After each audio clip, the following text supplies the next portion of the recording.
Hello out there, I'm David Miller, a multimedia artist in Phoenix, Arizona. I want to welcome you to this course on linoleum block printing. We call it Linocut.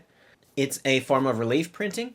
Linoleum is something that has been around since the late 1800s, and artists started using it in the early 1900s to do block printing. It's an easier surface to carve into than wood. It's a little bit tougher and harder than rubber, so right in between there. Generally, the process involves you carving some linoleum, laying a piece of paper on. To sum it up, the process involves making a carving in this flat linoleum surface. You ink it, lay some paper on top for tight contact, pull the paper off, and you have a print. Now, I just told you how to do it in 20 seconds or less, but there's a lot of fine details. There are a lot of ways we can do things a little more clever and interesting than what I just summarized for you. With that out of the way, let's begin. So we have our linoleum blocks here. They come in a variety of sizes. You got little guys, 2x3, that are essentially stamp sized, 5x8, really big ones. And it's good that they come in a variety of sizes, because this way you can mix and match things that go on your final Linocut prints. For example, if I wanted to create a Linocut print that was this 5x8 size, but I wanted to have a smaller element like an animal in it that's not going to take up this whole amount of space, I cut my background here, and then I cut my animal on the small block, and they'll merge into the final print that way. And I'm not wasting money buying blocks that I'm only going to cut small sections out of. This is the carving tool. This is by Speedball, and it has a few different carvers in it. You unscrew the ends, and you can pluck things out right here. They are sharp, so it's kind of like working with anything super sharp. You want to make sure that your surface doesn't slide around. They do sell pads that have friction, and you can place your block on top of that when you're carving on a table. Usually I carve larger blocks, so they're less likely to slide around, but these little guys you really got to watch out for. If you're holding a block in your hand and the carving tool, it doesn't take much for this thing to slide and the carving tool to potentially hit you in the hand. You got to be really careful about that. So I'll go ahead and put all my carving tools in the back here, keep them nice and safe. One of the ways that you can make life easier for yourself is to warm up the linoleum block before you carve it, and you can just warm it up in the oven for maybe like 5 minutes on 200 degrees, whatever makes this softer. That's going to help you with this carving tool. Otherwise, it's not that difficult a process, and we'll see some of that in a few minutes. For doing your initial designs, you certainly can just go right onto the block with a pen or a Sharpie or a pencil and carve from there. But if you want to create something based off of a design you created in the computer, a photograph, some other kind of reference material, you'll probably want to hook yourself up with this graphite paper. And this is something that when I was very young and people had typewriters, we utilized these a lot to make duplicates, carbon duplicates of things that you typed or drew on. But all it is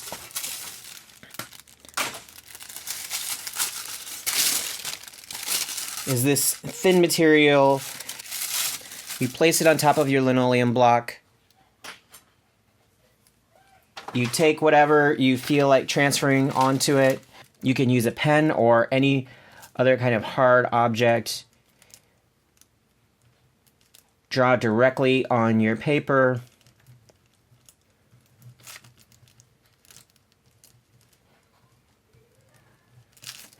And this transfers that image onto your block. I'm making it look really easy, and it is really easy to transfer something, but The overall design of your block is the thing you need to pay attention to, because this is going to be what most printmaking is. It's either got ink or it doesn't have ink. It's an either or situation.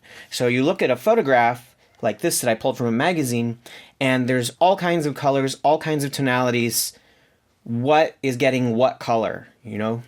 Is it everything that's kind of dark, like her clothes and her eyebrows and her eyelashes, her eyes and her hair? Is that all going to be one color? Am I going for multiple blocks? I mean, this is a layered design element that if you're used to just working with photography, if you're used to just working with regular pencil drawing, you have to think a little bit differently than working with those tools. So later on, I'll show you how I design that kind of stuff in a computer using Photoshop and other kinds of tools. For very, very basic printmaking though, we're just gonna draw straight onto blocks and design from there. So let's get started. Okay guys, I'm gonna do 2 3x4 blocks, so 2 colors. Good place to start is something with a skull in it. As a lot of my art has kind of noirish horror vibes to it. Whenever you learn a new skill, it's good to practice with a kind of art or subject matter that you're familiar with, so you're not overthinking what you're gonna do. I'm drawn skulls since I was maybe like 5 years old. I always liked them in art, and a lot of my drawing is contour style. That's why I'm not picking up my marker. I think it'd be good to have some detached teeth. I know for this one, I'm gonna leave these areas and these areas I am going to carve out. I'm putting X's because that's reminding me what's getting carved. Kind of like in illustration comics, if somebody pencils out a page and they know an area is going to be black, they don't need to fill it in completely black.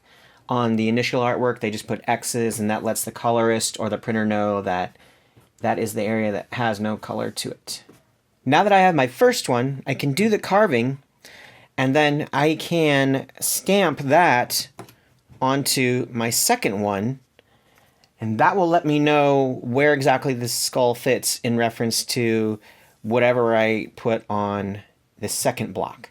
When you put your tool in, make sure it's nice and tight. Anything loose will fall apart. Maybe cut into the wrong part of your linoleum or cut into you, neither of which you want to have happen. The first tool to use is the one that's going to take out the largest amount of linoleum, and you can worry about the details getting, you know, in between these teeth, for example, a little bit later. For now, I just want to take out large chunks.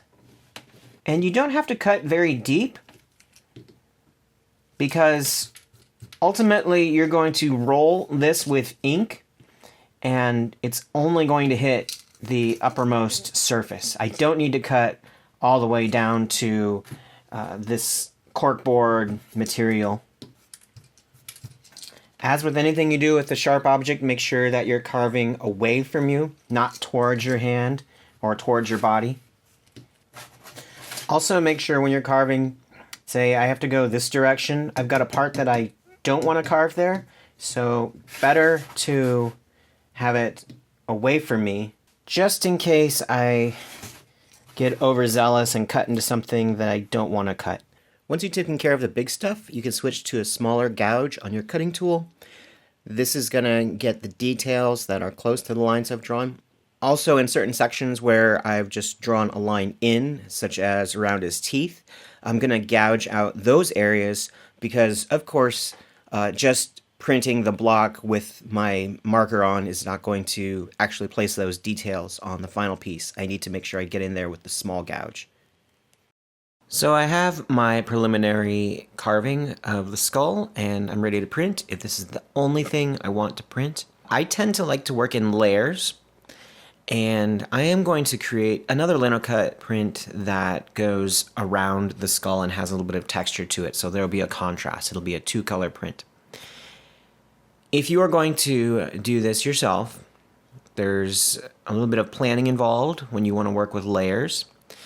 In the case of my skull, since I drew it directly onto the block, cut it on the block, never had another drawing to reference, I'm going to do a quick rubbing with a piece of printer paper, and that printer paper will have an impression of the skull on it. I just need to align this paper to a new lino block, something that's the same size as my original, so the alignment is correct. And then I'm going to use my carbon paper and a pen to transfer the basics of my skull onto this new block. So when I cut that one, I get the inverse of my skull. I'm going to have everything that is the skull cut out of this block rather than leave the skull on it. If you were planning this ahead of time, ways that you could create layers could involve designing your artwork in something like Photoshop or Procreate. These are applications that utilize layers inherently. You can draw original artwork on a single piece of paper and then utilize the carbon paper to transfer it onto various linoleum blocks, but designate different areas as what's going to be in color and what's not. You can have an original art piece that has your various colors, shapes, tonalities on it, and then simply trace certain areas of that artwork onto different sheets of paper that you transfer onto your linoleum block. And this is similar to the method of color separation that printers use. So there's a variety of ways of transferring layers of art onto different blocks that you will then align for your final print. When I carved the inverse of this skull, I decided to make some textured marks in the areas around it. It looks a little bit like rain, but the reason for that is I have subscribed to the philosophy that one of the things that's engaging about artwork is seeing different kinds of mark making. So this could be variable line width. This could be marks that are made with one type of tool versus another kind of tool. But the idea is that it's more visually engaging for the viewer to have multiple kinds of marks within whatever piece it is you're doing, whether it's a comic illustration, a painting, linocut, prints, so on and so forth. Now we'll talk about ink for a moment. There is ink that is specified for block printing. It's not a good idea to just slap on acrylic paint or something onto these blocks because the viscosity is different. Acrylic paint, for example, is very thick.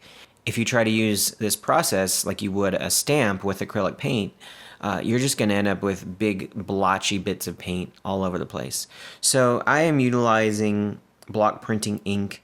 This brand is Speedball. It's the easiest to find in my estimation. I'm also including two mediums that I'm mixing in with my ink. One is an ink extender, and the other is an ink retarder. So the retarder stops the ink from drying out so fast, and the extender sort of boosts the amount of color that you're going to get out of your ink bottle. You don't have to use a lot of ink when you ink your lino block, but because it is very thin, it will dry super quickly. And I recommend using water-soluble inks, not for the kind of print they create, but the cleaning process of your blocks. If you utilize an oil-based ink, it's a little more difficult to clean and a little more toxic for the environment. So you have the option between oil-based inks and water-soluble inks. I'm recommending using water-soluble inks and mixing in these mediums to get the most out of your ink purchase. So now we're ready to ink our blocks, and my blocks are small enough that I can utilize them as stamps, or I can have them flat on their back and put the paper on top. When you're working with much larger blocks, you're pretty much going to have them stationary, flat on their back, and place the paper on top of them. The paper that I'm printing onto is a smooth Bristol paper. There's a lot of printmaking papers out there that are more ideal for any of this kind of work, things that have like a cotton base to them that are more absorbent, but I'm going to use Bristol because much like the Speedball block printing inks, It's a really common product, easy to find, and good when we are doing our preliminary prints with this material. One of the beautiful things about block printing, of course, is that once you have the blocks, you can make as many additions as you want. That block is not going to get worn out, unless you leave the block somewhere where it'll get destroyed over time, like in your backyard. I'm going to put my ink on this styrofoam paper plate and mix in some of the retarder and the extender. I'm going to mix it with a little stick. It's kind of up to you what you mix it with. Don't have to go out and find this specific stick, of course. Then I'm going to roll my brayer until the brayer is charged with ink. I'll go ahead and ink my block, make sure the ink is hitting all the areas. In this example, I'm over inking it, and you're going to see the results of what happens when you have too much ink on the block. It's going to create this sort of webbed ink texture when you pull your print off, and it's not going to look very good. I'm matching the corners of my paper with the block so I can try and achieve some form of registration when I do my next print. This paper is not cut to size. I can cut it to size after the fact, but you are welcome to cut everything down to the size you need it. If you're going to mix different size blocks, that's a much more complicated process than if you're working with two blocks that are the same as I am with my skull and my inverse of the skull. So I printed two of the skulls, and I'm going to go ahead and get a different ink. I'm going to try and mix colors so I can get a little bit of a gradient, something that isn't so flat looking all the way across. And I'll go ahead and print two of my backgrounds. The reason why I'm doing this for this tutorial is because I want to see what it looks like if I print the inverse first, then the skull, and what it looks like when I print the skull first, then the inverse. And what I discovered in this process is that, one, my inverse is cut too tight. There's too much space that easily overlaps with the skull. So in the two prints I did where the skull came first, then the inverse, it kind of barged in the skull's territory in a way that I'm not really happy with. Some people might find this pretty cool, but my original concept involved there being a little more space around the skull, a little more separation between the skull and its inverse. When I stamped the skull onto the areas where the inverse was, I was able to tell that I needed to shift it over just a little bit to get it within that pocket, within that blank space within my composition. And I'm a lot happier with how these turned out. Luckily for future prints, it's an easy fix for me to cut a little more space on the inverse so the skull can rest more comfortably. I also need to make some adjustments in my registration, how I have the papers lined up when I'm making more than one print. Now, if you work in Linocut over time, you're going to build up a library of images, of blocks that you have. And one of the cool things about having this library is you can mix and match them. So I'm using a flower that my wife created for an edition of cards she made. And then I have my skull print, and I'm able to duplicate the flowers as many times as I need to. I'm able to duplicate the skulls as many times as I need to create their own composition. And I'm even able to double up the inks in the case of some of these flowers. I'm going to put a different color right on top of the previous print. I'm not really worried in this particular instance about registration matching exactly. In fact, having them off registration means that I'm going to have part of the plant be one shade, part of the plant be another shade. I think that's a pretty cool approach. In the case of the skull, my initial print wasn't great, so I went ahead, inked the skull again with a different color, overlaid it to get this doubling effect. The fact that you can do a duplicate print with off registration is actually one of my favorite things about the printmaking process. And the most famous printmaker of the 20th century, Andy Warhol, utilized this technique a lot to get this unique vibration that really brought the image to life. I very rarely use black in my printmaking now because I find that black deadens the composition. Also, if you're working with printmaking colors, you can purchase some really pop art colors that leap off the page, and when they mix side by side on a print, or in the case of rolling the inks out, you can get some pretty fascinating gradients and marbling effects when you do it correctly.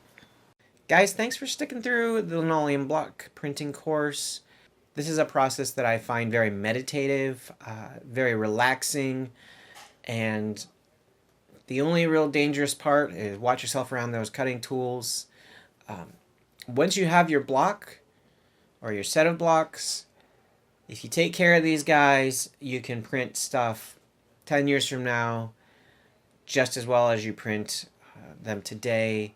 Try not to store them outside. Any sort of heat or extreme cold will warp your linoleum block, and then it's not going to be a flat surface, and there isn't a whole lot you can do with that.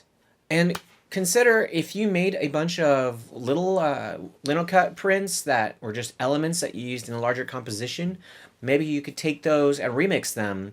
You know, you'll have flowers that you used for one thing, you can use those flowers in another thing. There's a lot more than you can do besides making a single carving, making a few prints off of it, and calling it done.